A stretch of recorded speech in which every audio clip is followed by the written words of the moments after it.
దేశవ్యాప్తంగా సామాన్య మధ్యతరగతి ప్రజలు సుదూర ప్రయాణాలు సౌకర్యవంతంగా చేయడం కోసం రైల్వే శాఖ Amrit Bharat super fast express రైళ్లను అందుబాటులోకి తెచ్చిన విషయం తెలిసిందే. ప్రజల అవసరాలకు తగ్గట్టు వందే భారత్ స్లీపర్ రైళ్లు, బుల్లెట్ రైళ్లను అందుబాటులోకి తెస్తున్న సర్కార్ అమృత్ భారత్ స్లీపర్ రైళ్లను కూడా అందుబాటులోకి తెస్తుంది.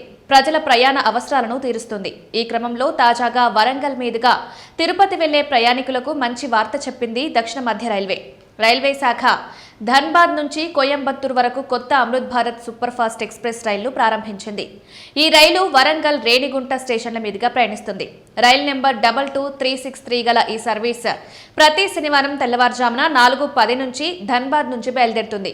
సోమవారం అర్ధరాత్రి తర్వాత 12:08కి వరంగల్ చేరుకుంటుంది. అదే రోజు ఉదయం 10:25కు రేణిగుంట చేరుతుంది.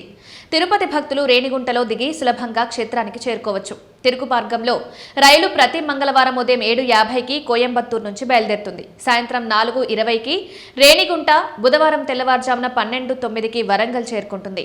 గురువారం మధ్యాహ్నం 1 గంటకు ధన్బాద్ చేరుతుంది. ఈ రైలు పూర్తిగా నాన్ ఏసీగా నడుస్తుంది. తక్కువ ఖర్చుతో దూర ప్రయాణాలు చేసే సామాన్యులు, పేద ప్రయాణికులకు ఇది ఎంతో ఉపయోగకరం. వరంగల్ నుంచి తిరుపతికి వెళ్లే వారికి ఈ రైలు తక్కువ ఖర్చుతో ప్రయాణం చేయగల సౌకర్యవంతమైన రైలు. దీంతో ప్రయాణం మరింత ఈజీ కానుంది. రైల్వే అధికారులు ఈ సర్వీసు సామాన్య ప్రజలకు మేలు చేస్తుందని పేర్కొన్నారు. తిరుపతి వెళ్లే వారికి ఈ కొత్త రైలు అదనపు సౌకర్యాన్ని అందిస్తుంది. తక్కువ ఖర్చుతో సామాన్య మధ్యతరగతి ప్రజలు శ్రీవారిని దర్శించుకోవడానికి వీలుంటుంది.